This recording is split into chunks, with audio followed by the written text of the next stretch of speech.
All right, You-est You listeners, you are in for such a fun and amazing treat today. I am so excited to introduce our guest. Well known for his work with corporations around the country, Dr. Dan Diamond equips leaders to make a difference when times are tough. Far from motivational fluff, his rock-solid experience and trench-tested insights have been forged from the front lines of disasters around the globe. He was the director of the Medical Triage Unit at the New Orleans Convention Center following Hurricane Katrina, led one of the first teams into Haiti after their devastating earthquake, and deployed to the Philippines following Typhoon Yolanda. Dr. Diamond is a clinical assistant professor at the Elson S. Floyd College of Medicine at Washington State University. He has received multiple awards, including the Red Cross Real Hero Award, the Washington State Governor's Award of Excellence, and President Obama's Volunteer Service Award. He's been seen on CNN, Anderson Cooper, and Larry King Live. This guy's got something to say. You can find Dr. Dan at dandiamondmd.com. I just want to tell you guys also that Dr. Dan is super funny and has a fun intro before we get to hear from him. Welcome, Dr. Dan. Hi, Julie. I am so happy to spend time with you. You're awesome. So this is good. Yeah, you know what people don't know about podcasts is we usually hang out ahead of time. Exactly. And spend a couple minutes. And so when Julie, I got here first, which was unusual that I showed up early, but when she logged on, this is what I played for her. Just because it seemed like you might have well. You gotta, yeah, here we go. Tower of Power. Still be digging on James Brown. I've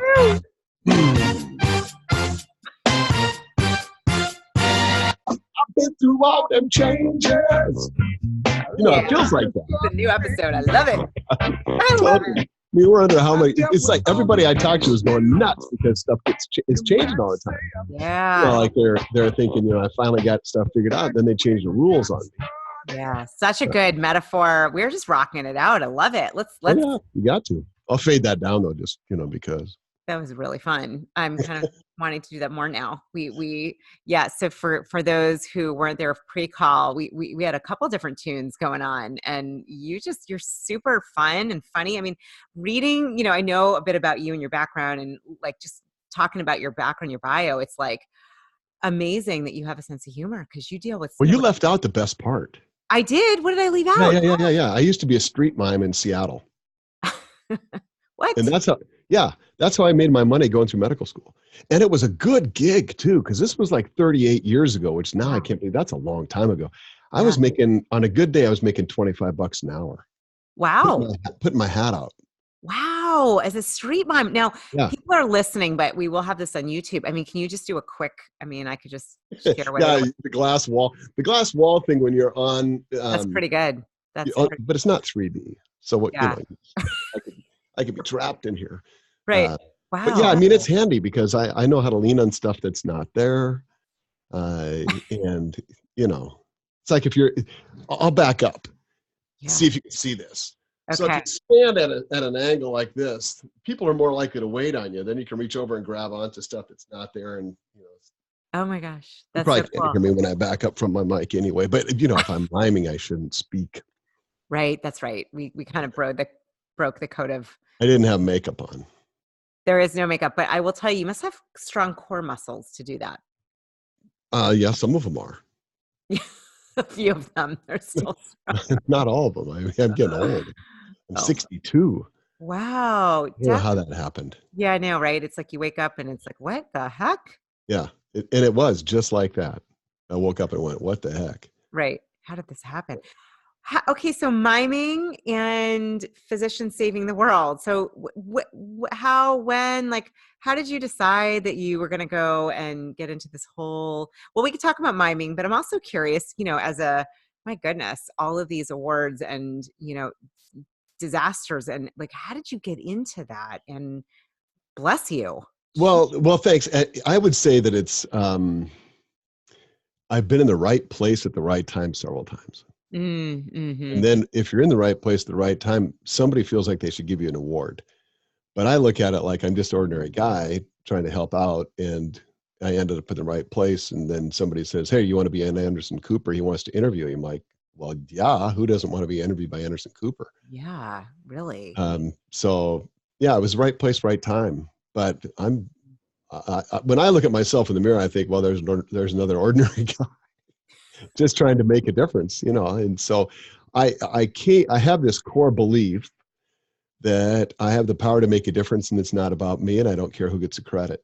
And you can Mm, really do some cool stuff when you show up in a disaster mm, and people are struggling and trying to figure out what to do. And if you show up and you don't care who gets the credit, you can actually get some stuff done because you can start mobilizing other people and mm. connecting people together and finding resources from one group and connecting them with the needs of another group, and then just getting out of the way and allowing stuff to happen. Absolutely. If you Wow. show up and it has to be the Dan Diamond show, I don't get much done. Mm, yeah, No. well said. I think that's for anything, right? Like really getting yourself out of the way to be of service. Yeah, and that carries forward into showing up at work. Yeah. I think there's a lot of people that show up at work. Well, there's a lot of people that don't show up. Yeah. First They step. go to work, but they're really not there. Yeah. Yeah. And I look at this like there's this huge conversation about what do we do about all these disengaged people. I was just Mm, reading an article about it today that we lose like $400 billion a year on disengaged employees in the United States. It's mm, ridiculous. And people like Gallup and Press Ganey make lots of money on how to get your disengaged employees to become engaged employees. But I really think that's kind of the wrong conversation. mm. I was talking to a kid once and I said, "How you doing in school?" And he says, "Dude, I'm doing great. I'm not getting any Fs." I said, "Dude, how many A's you getting?" He said, "Dude, I'm not getting any A's, but I'm not getting any Fs. I think I'm doing great." I said, "Dude, you think you might be facing the wrong direction." Right. Because if you change the conversation from engagement, which by the way, have you ever seen those engagement surveys? They ask great, Yeah. yeah, Oh yeah. they ask ridiculous questions. Yeah. Do you have a best friend at work? Yeah. Do you They're have everything that you need to do your job? Has your boss given you adequate feedback in the last 14 days? right. When I go in a disaster, my best friend won't go with me anymore since Haiti. He has really bad PTSD after that. I don't have what I need when I go in a disaster ever. And there Mm, is no boss. We're all winging it. So there has to be a different conversation. I think it's how do we become invested? And then invested in three ways. And I know that this part of what I'm going to say really well. yeah. Number one is, am I invested in myself? Mm, Do I show up ready to work, or do I show up with a bag of needs? yeah. Like, am I taking good care of myself? Am I exercising? Am I eating right? Am I doing mindfulness meditation so my brain's in the right spot and my heart's in the right spot?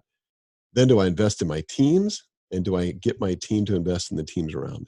And Mhm. then one last final thing at the top is, how do I get people to take ownership Yeah. so they don't say, well, that's not our problem? Because you can really get some stuff done if you get people that are willing to say, yeah, it's ugly and it's not how I want it to be, Yeah. but I'm going to be invested. I'm going to take some ownership in this. I love what you just said. I mean, I think changing the conversation, how do we become invested? I mean, that like the kid that you said, what is he invested in? He's invested in not failing. He's not invested in thriving. He's never considered the word investment. He probably has not considered I, that. I know him well. Ah, I see. Yeah. I Yeah, won't tell you which one of my relatives he is, but I see. I not my see. sons. Yeah. I would have been surprised, but hey. Yeah. So I'm curious I have so many questions. I'm monitoring myself, but let's talk about the disaster situations when you're going and you're winging it, and I'm assuming it's not always people that have worked together, right? You're thrown together often, or is it Yeah. a Every time they shake the dice and put us in a new team. But it's wow? all, we all, we all have the same core philosophies. Yeah. Um, I have some people that I have gone on multiple events with. Yeah. And sometimes I'll get there and I'll call for somebody. Yeah. Like when I got to Haiti, I called for my buddy Bob Rankin, um, Mm, because he is one of the most incredibly gentle, loving, malleable, yeah. servant-hearted people that I've ever worked with. Mm. But he's also the one that said, "I'm not going. I can't do it anymore." Oh Because wow. Haiti was hard. Katrina was the craziest thing I've ever done. Haiti was just brutal. So I came back from Haiti, and I cried for probably 3 or 4 months afterwards. Wow. And I would get together with Bob. We'd go out for breakfast at the hotel here in town. It's a nice place. Yeah. We'd sit there and start crying. And people are looking at, what's with the old guys crying over there? They got issues, don't they? Yes. Yes. It's actually, you're in touch with your feelings, which is great. Yeah. It's like, have you seen what we've seen? Because if you did, you would be sitting right here with us too. Yeah. So, but yeah, that was a brutal one. I'm curious, just, Katrina and Haiti. So with Katrina, I mean, I know it's one of the worst disasters we've ever had in the country. How did you keep yourself composed? What was that like for you? Like, I would just assume, like you said, it's got to be so emotional. Maybe you deal with that after. What can you share? I'm just curious, maybe what were were there any beautiful stories that came out of it? I don't know if that's even possible, but. Well, there was crazy stories. Yeah. Lots of crazy stories. Right. There was a lot of stuff that the media didn't tell you. They kept you in the dark about some things. Like the media never told you that we had 50,000 body bags on pallets. Oh my gosh. That's a lot of body bags. We didn't use them. I mean, we had, the official count, I think, was like 3,500.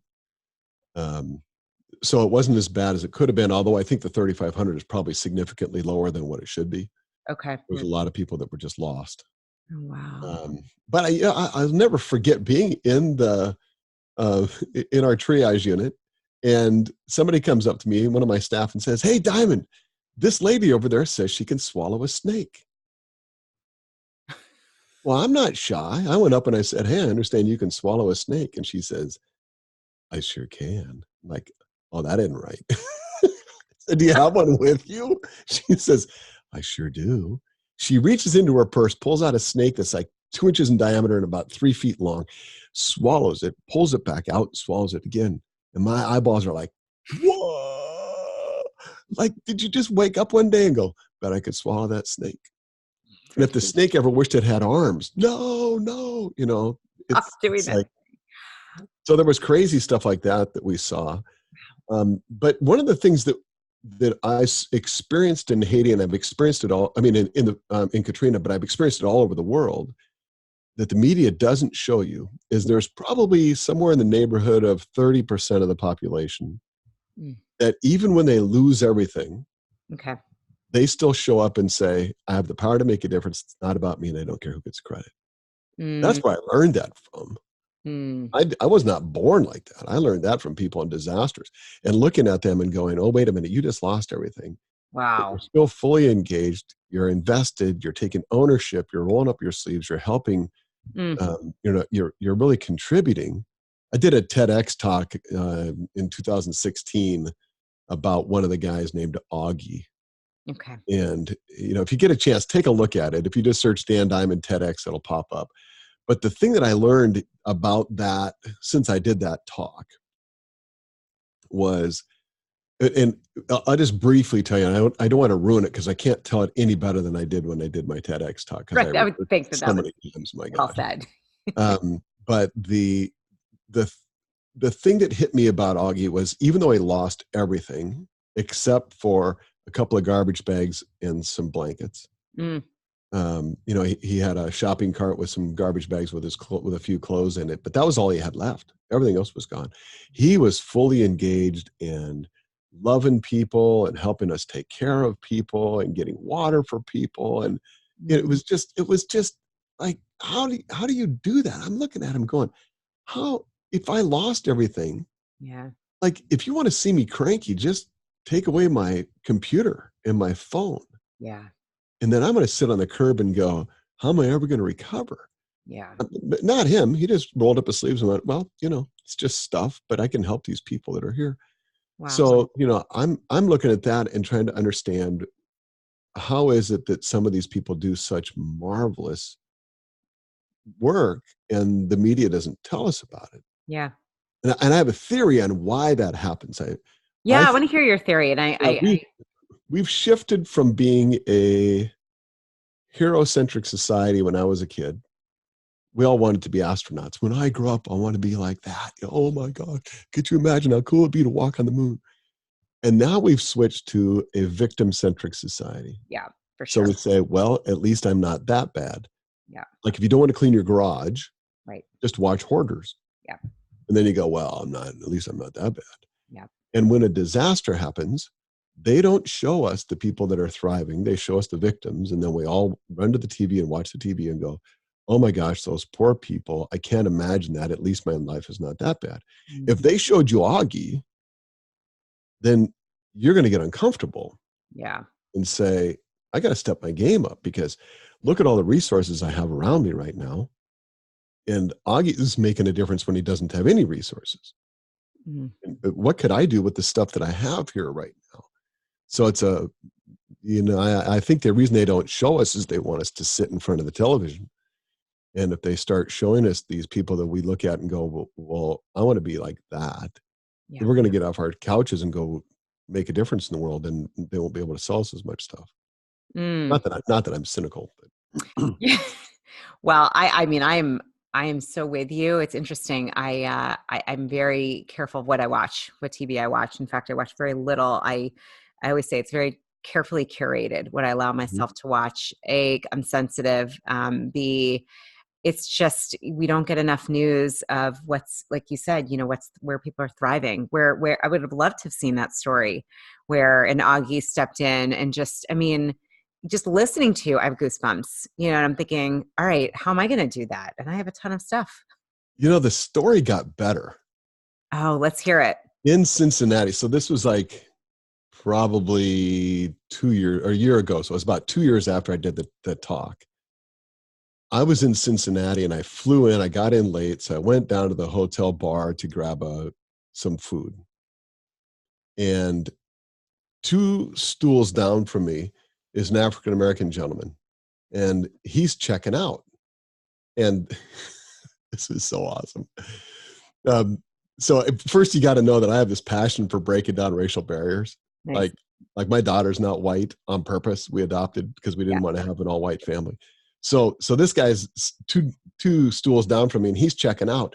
And the bartender says to him, "Thanks for coming in this evening, Mr. Diamond. It's great to see you." And I went, and I slid my business card down the table and I said, "You're Mr. Diamond? Are you my long lost brother?" and Roger and I became buddies and laughed and laughed and laughed. We said, we got to take family pictures, send out Christmas cards together. Long lost brothers, Roger Diamond and Dan Diamond together in Cincinnati. And he said, "Well, yeah, I just moved here from New Orleans." I said, "No kidding. I was in New Orleans after Katrina, running the triage unit at the convention center." He goes, "No way, I'm a cop. I was a cop down there." And I said, I pulled out my phone. I showed him a picture of Augie. And I said, "You know Augie?" And he goes, "That's Xbox." I said, No. This guy's name's Augie. He goes, Yeah. But we all called him Xbox. Oh I my said, God. "Really?" He goes, "Yeah. Do you know Xbox has got mental health problems?" I said, "No, I had no clue. But I'll tell you this. Wow. Augie, or Xbox, is one of my life heroes. And Wow. it's an even better story when you go, wait a minute, this guy's got mental health problems. And he was still invested, still taking ownership, still serving other people. Wow. And I think, man, I make excuses for myself a lot. And Augie certainly could have made excuses and sat around and go, it just felt bad. What could I do? I have mental health problems. I'm just going to sit here with my 2 bags full of clothes. I just lost everything. There's no hope. But he didn't. It's like, whoa, even better story. So if you go watch that TEDx talk now, you're gonna go, man, this is a really good story, and it's an even better story when you realize that he was really struggling and still serving. That's unbelievable. I'm going to make my husband during dinner. We're going to watch that Oh, there together. you go. Yeah. Yeah. Dinner with Augie and Dr. Dan. Indeed. It's a powerful story for a couple different reasons. Number one, just the auspiciousness, the serendipity of running into your brother from another mother. And then the fact that you were connected, it's beautiful. To me, that's a beautiful kind of the back of when you have a tapestry, the back is all knotted and funky, but when you turn it over, it's like, that's a cool part of the tapestry. Wow. Yeah. Yeah, it really was. It was a very special moment for us. Amazing. And Amazing. we realized the stuff that we had in common. Amazing. Oh, I love that story. I love that story. It got even better. I am curious because Dr. Dan and I met through this amazing community through Exchange and John Berghoff. And gosh, I think our encounter, you had me with whatever words you said about, we were passing and you had some really poignant compliment/comment I'd never heard. And I was like, who is this? And then of course I learned about you and I'm like, what a badass. And you're so You're the only humble. person I've ever said that to. Are you serious? This was not some canned thing. That was for you. Boom. Oh my gosh. I was like, wow, I've never heard that. Let's talk about that. Okay. I would love to You because remember what I said? yeah, you did. I do. You said, oh, wow, you have oxytocin coming out of your eyes. Yeah. And I had this visceral reaction because sometimes I've had this feeling when I'm in an alignment in a good space where I can I don't know how to explain it. It's like I feel like love comes out of my eyes. I don't know how to. Yep. I feel like it pours out there. And so when you said that, I was like, I have never heard that, but that actually feels right. Well, you're the only person I've ever said that to, and it was because Wow. I saw it. So Wow. let's back up and talk about oxytocin for a sec. Yeah, let's do Here it. comes the doctor in me. The oxytocin is a hormone that's released when, can we say this? When people hug each other, Yeah. and it creates a sense of belonging. And oxytocin is released when moms are nursing and they form a deep bond to their babies, and their babies are excreting or secreting oxytocin into their bloodstream and feeling this bond thing that happens. And so I've been thinking lately that, and I think I want to get shirts made that say #NotMe, Mm. because I'm concerned. I so Mm. um, empathize with people that have been abused. Yeah. I've had family members that have gone through that, and Mm. I won't say that I understand it because I have not gone through it, Yeah. but I will say that I I'm willing to sit with that, Yeah. and because I've had family members that have gone through it, I have some experience with the amount of pain and destruction Yeah. that abuse can cause. Oh yeah. But swinging the other way, if we say, well, now nobody can hug each other, nobody can touch each other, Right. even with permission, if we just have to say, hi, how are you? Stay away. Then there's a fear-based thing and an awkwardness there. And that was one of the interesting things about Exchange at that whole conference is people felt safe. Yeah. There was a great deal of psychological safety that was established early on, Yeah. with respect. So if people said, hey, I don't want to be hugged, that's cool. But the default setting was, you want a hug, which is not where we live in the rest of society right now. Uh, No. there's an assumption that everybody's dangerous right now, Mm. rather than an assumption that everybody could use a hug. Right. And I'm concerned that we're going to have this like oxytocin deficit impact on our Mm. relationships. And the 18 to 22-year-olds right now, according to the Cygnus study that was done last year, they're Mm. the loneliest generation alive. They're Mm. lonelier than the isolated elderly. Oh my gosh. Wow. And I thought to myself, well, I know why, Yeah. because I'm smart. It's their cell phones. And their conclusion of their article was it was not their cell phones. Hmm. And I thought, okay, now you got my attention. I got to read the rest of this article. Yeah. What did it say? What they said was that that age group from 18 to 22 has been raised to be continuously busy. So Mm. they're very good at doing from the time they wake up until the time they go to bed. Yeah. Everything is planned. You got after school, you've got football practice, you've got cheer practice, you've got debate club, you've got whatever. You come home, then you have to eat real quick because you got to go to youth group. And then you got to come home, you got to go to bed, you got to do your homework, and then you got to get up in the morning and whatever. So it never stops. Right. And they're good at doing, they're not good at being. Yeah. And so they feel disconnected. And I think what we need to do is we need to, as culture, talk about how do we want to be together? I love this. Do we, part of it means when I show up, I give you time. Yeah. I give you attention. I give you my eyes. Mm-hmm. I give you my heart. And part of it means I give you appropriate touch. Yeah. And even saying the word touch out loud now scares the heck out of me to have this conversation because I don't want anybody to misinterpret what I'm saying. Yeah. I'm not saying inappropriate Right. touch. I'm not saying like Yeah.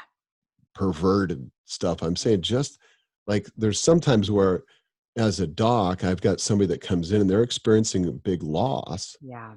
I'm going to put my hands on their shoulder. I might come along the side and give them a side hug Right. and just, and ask for permission. Is it okay if I give you a hug? Right. Like, oh yeah, please do. Cause I don't want to be alone. Yeah. And then sometimes maybe it's the street mime in me. You don't have to have words. Yep. You just have to be together. Totally. So that's a long rant. Hashtag not me. Hashtag We get not a me. shirt. I like that. I think what you're saying, gosh, I am so with you. And I think it's this lost art of being. And, Oh, it's interesting. I remember I was public health psychology major, and I remember I did a course on one of the classes. I loved this professor. This is in college, but we talked about the healing. I think it was a course on the history of healing or history of medicine. I can't remember. I had considered, oh my God, I was pre-med for like a second, and then I realized, nope. organic chemistry. Yeah, I was like, Run nope. away, run away. Yeah, my brain was like, nope, we're gonna go in a different angle because that doesn't stick. Yeah. But I still love, anything to do with health, well-being, and navigating emotions and well-being. But I remember reading about there are obviously studies about the impact, and when I did my master's in health and wellness coaching about the impact of touch, probably connected to oxytocin. And Yeah. Yeah. one of the things I love about our exchange community, about the people there and the environment and the feel, is just it's warm, it's connected. I mean, I am somebody, I love hugs. I'm a feeler. I love connecting with people, and it does elevate vibration, your mood. And I think what you're saying, it's really, God, it's so sad about, I didn't realize it was the loneliest generation. I knew there was a lot of depression and loneliness and a high, if not suicide rate. I know that there's a high suicide attempt in that age group. Yeah. And I could see it. I mean, I was listening to you. I'm like, gosh, I'm working on, and I'm not in that age group, but working on not overdoing. I think we are so programmed to, to be achievers and to go from the one to the next without really, like you said, being present. And so so what are we going to do about it, Dr. Dan? Because I know you got ideas. What's the call to action? What are we going to do? I'm on board. Yeah. I want to dig one layer deeper below this. Yeah, do it. Well, I had one of my best friends in the planet lost his daughter to a drunk driver. Oh gosh. This was, 23 years ago, something like that. And so, and he and I have gone on these big sailboat trips. I've got an old sailboat, and we'll go for like 4 or 5 days. Oh, wow. And we have a rule on the boat. If you don't have anything to say, you don't have to say anything. Nice. Which is cool. So we're sailing along and we're talking about this stuff, and then we're having long pauses in between it and talking about how do you process grief at a deep level like that. Yeah. And he shared with me that people show up in a couple of different ways. Well, either they don't show up, Right. or they show up and they try to fix it and they say dumb stuff, Mm. or they just show up and they hang out. And the people that don't show up, I wrote a blog article about this because I called him up and I said, I want to write a blog article about this. Can I tell your story about you losing your daughter and tell the story on why I think this is important? He goes, oh, yeah. I said, well, let me talk to your wife because we're buddies too. And I said, is it okay with you if I do this? And she said, oh, yeah. 3 days later, their son died from an overdose. Oh my gosh. So this was like, you know, horrible. Mm. But I had just written this article about what do you do when your friends are hurting? And people either run away, and if you run away and you say to yourself, well, you know, if I they probably don't need me right now. And what would I say anyway? And Right. so you stay away. If you stay away when it happens, then there's always a gap. Yeah. The friendship continues on, but there's always going to be a gap. Like, I went through the tough stuff and you were nowhere to be found. And maybe nobody ever says that, but Yeah. there's always going to be a gap because you weren't there. The next group of people are the ones that show up and say stupid stuff. Right. Oh, it must be God's will, or Mm-hmm. God will work good out of it. Well, you know, could be God will work good out of it. Mm-hmm. But that's not really helpful. Mm-mm. And some of those people are hurting themselves, and they're trying to make themselves feel better, so they say stupid stuff. Yeah. And that kind of really is not helpful, and it can kind of put an awkwardness into the relationship. And then there's the people that just show up and say, don't have any answers, not going to try to fix it. I'm willing to sit in the awkward with you because I know you're hurting. Yeah. I'm just going to sit over there on the couch. Can I make you a peanut butter sandwich? Mm. And then you just sit there for a Yeah. long time and not say anything verbally. But the fact that you're there on the couch speaks massive Yeah. amounts to when I was hurting, you were there. Yeah. You were on the couch. You just sat there. I didn't have to entertain you. I didn't have to jump up and wipe your tears because you were falling apart and I had to take care of you. You just sat there. You made a sandwich for me. You got me something to drink. Mm. You told me I looked too tired and needed to go to bed. And you were back the next day. You were still sitting on the couch. And I think that's really what people need Yeah. is when people are struggling.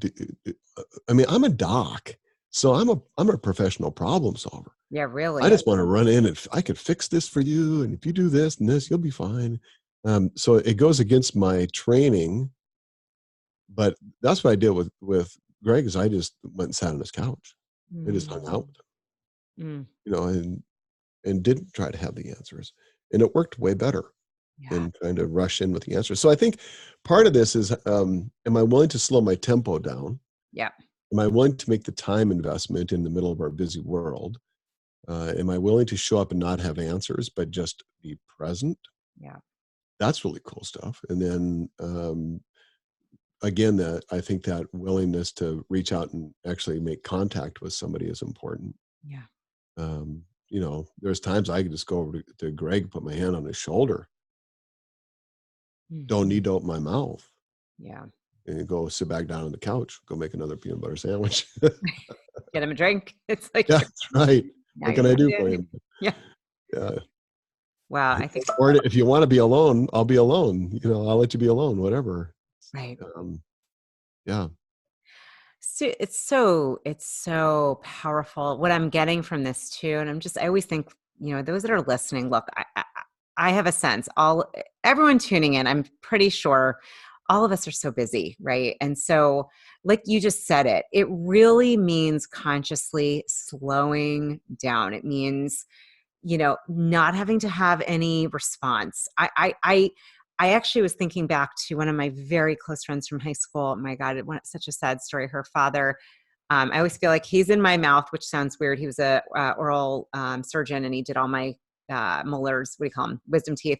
Yeah. Amazing, amazing, kindest man. Ran marathons, and then came down with leukemia. And I'll just never forget. I spent, I don't know, 8 hours in the hospital. I just massaged her and her mom and her like I just sat there with Yeah. them. Yeah.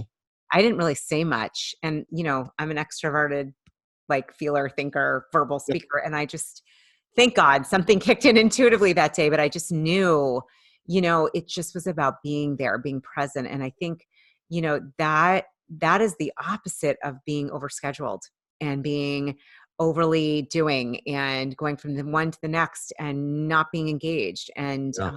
this is powerful. And I think, Oh, yeah, it is. yeah, like people listening, think about where can you just be more? Where can you be present with somebody in your family or yourself, sitting with yourself even? Yeah. And I think it's totally reasonable to call somebody up and say, just want to come over and hang out. Yeah. What, do you want to do something? No, not really. I just want to come over and sit on your couch for a while, hang out with you. It's amazing. Make a peanut butter sandwich. Peanut butter sandwich, yeah. I mean, I lived on peanut butter sandwiches my entire life until I stopped. I feel like I miss those so much, but that's okay. Yeah, that's a whole nother conversation. That's a different, we're going to do a different interview. Yeah. Goodness, you are, I'm so enjoying this. It's just really one of the more enjoyable conversations I've had in general. And I'm like, there's a lot of questions I could ask you, but I think what's there for me before we wrap up, when you think about your mission going forward or your legacy you want to leave, or, I know you got involved with the exchange community and creating a world where, I love this, where you talk about changing the questions and investing in ourselves. But how do you see taking all of your gifts, skills, brilliance, and how do you want to use that in the future? Like, what do you want to create in the next year, or 3 years, 5 years? Like, what do you envision? That's such a great question. Oh my gosh. Yeah. I'm going to school in Australia at Thought Leaders Business School. I'm Nice. doing their distance program, and I'm in my 3rd year now. I figured, well, you're never too old to go to school is my theory. Nice. And it's been fantastic. And we are always looking at what's next? What are we going to do next? How are we going to impact the world? I'm working on my 2nd book. So my first one was Beyond Resilience, Trench-Tested Tools to Thrive Under Pressure. This one is a whole different deal, but it's not. It's just looking at it through a different lens that I think is going to be incredibly cool. So the title of the book, at least the working title, is Second String Starters. Ooh, I like it. And I think the byline is going to be Because You Are Enough. Do you want to hear about the first paragraph? I mean, the first chapter? Oh yeah. Oh my gosh, you gotta tell It's us. like a preview. This is so fun. Please. Because people need to buy the book when it comes out. Right. First sentence, and these sentences are so powerful that they get their own paragraphs. Nice. So sentence number 1, he was a foster kid. Number 2, he stuttered. New line, he was a murderer. And maybe you read this story recently. Did you hear about this story? I did not, but I would love to This is hear. like, oh my gosh, kind of story. And I totally get it. The whole foster kid thing is really tough. I think we've had 11 different kids live with us over the years, and several of those were foster kids. We had a couple of exchange students, but wow. But foster kids, it's tough because they feel like they've been rejected by their families because their families have like dropped them off. Yeah. And so they have that. And then on top of it, this guy stuttered. So he was bullied by people. Oh my gosh. So he felt like worthless and bullied, which is a bad combo. We all know that has bad potential. And he saw a big guy beating on a little guy and went nuts. And he beat the crap out of the guy, and he couldn't stop, and he killed the guy and hid the body and ran away. And he was on the road for 2 years, out in the middle of nowhere, and he sees something weird up ahead, and he's like, what the heck is that? And he gets a little bit closer, and it's a bush, and it's on fire. And God says, Moses, I want you to go set my people free. Now, I don't think this conversation went down like it did in the 10 Commandments, with the black and white movie. I don't know if you ever saw that. Yeah. Oh, yeah. You had this glowing bush. And, I think it was actually a funny conversation. I mean, God could have appeared to him anyway, but he did the flaming bush thing. And so Moses is like, what the heck is this? And he says, I want you to go save my people. Well, Moses already killed an Egyptian guard. So there was a contract on his life. So I suspect that at that point, Mo is saying, really? Like, you want me to go back, walk into the palace because there's a contract on my life. Don't you know? If I walk in there, I'm dead. Who do I say sent me? And God says, well, tell him I am sent you. So what does that mean? What are they going to do with that? Really? How do they know? He says, throw your stick down. He throws it down, turns into a snake. At which point, if I'm Moses, I'm running as fast as I can.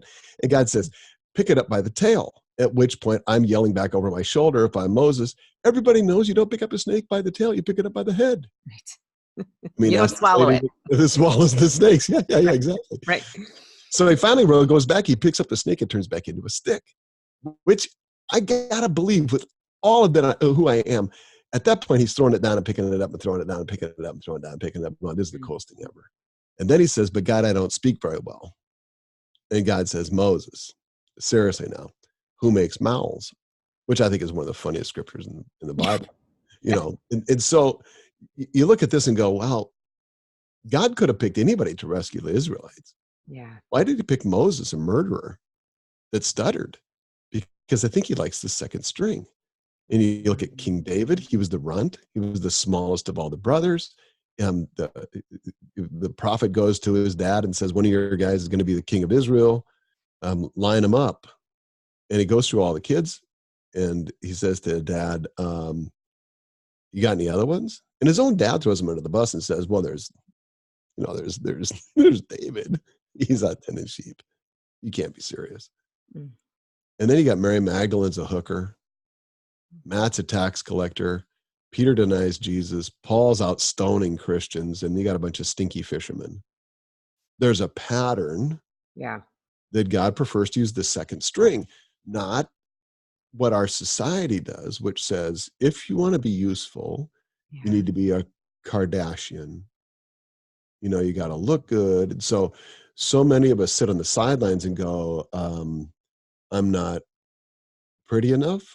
Right. I'm not strong enough. I'm too big. I'm too little. I'm too old. I'm too young. I'm too whatever. Right. I mean, fill in the blank. Too white, too brown, too black, too Asian. I mean, whatever. Yeah. And so we stay on the sidelines. So I want to write this book about mobilizing people to get off the sidelines to get into life.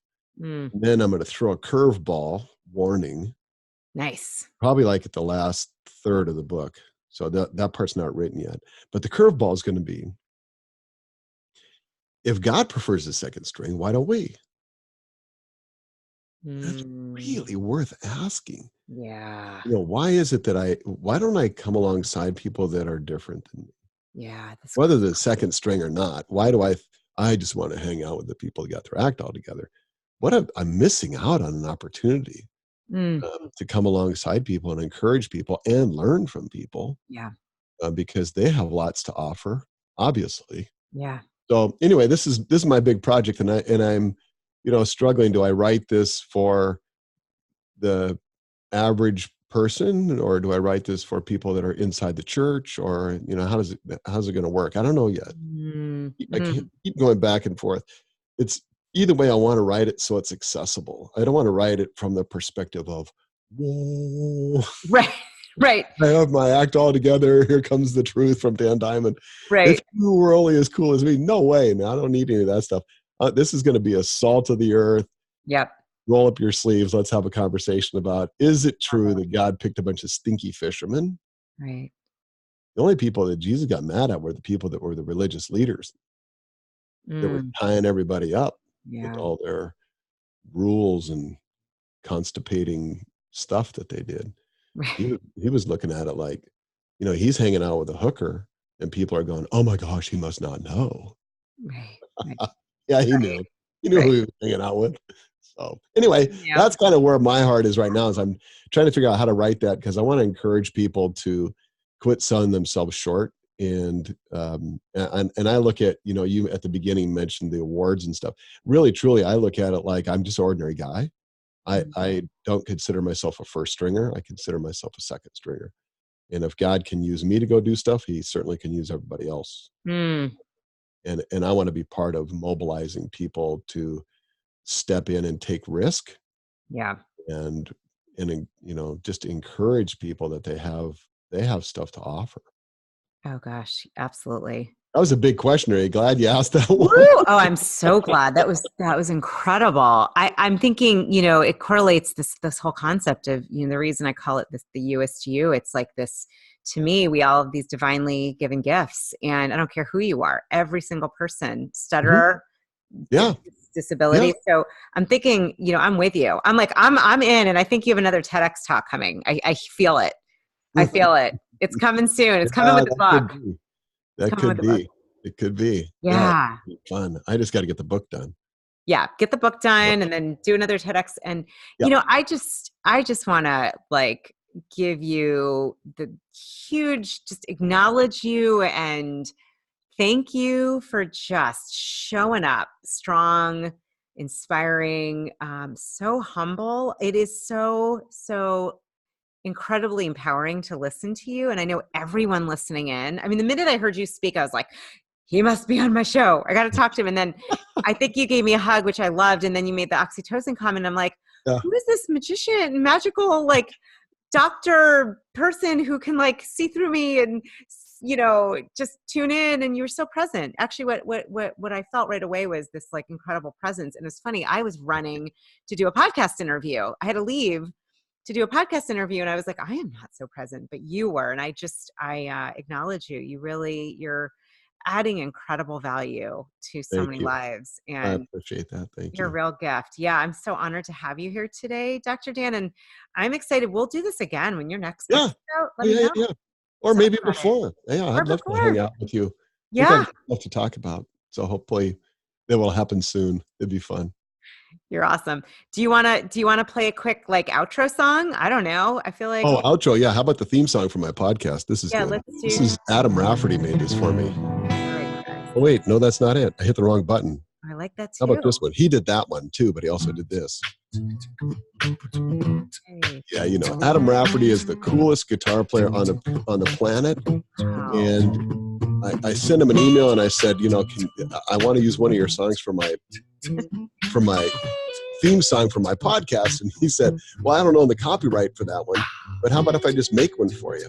I mean, he's got generosity and he's just a cool dude. If you want to check out Adam Rafferty, watch his video on how he plays Superstition by Stevie Wonder. Nice. Because he looks like he's not even moving his fingers. It's so cool. Oh my gosh. Yeah. Amazing. Well, just remember, like attracts like. So generosity brings in generosity. This has been so much fun. First of all, I love the music. Everyone listening, isn't this fun? I think we're going to do music. So awesome. You are a rock star. Thank you. Thank you. Thank you.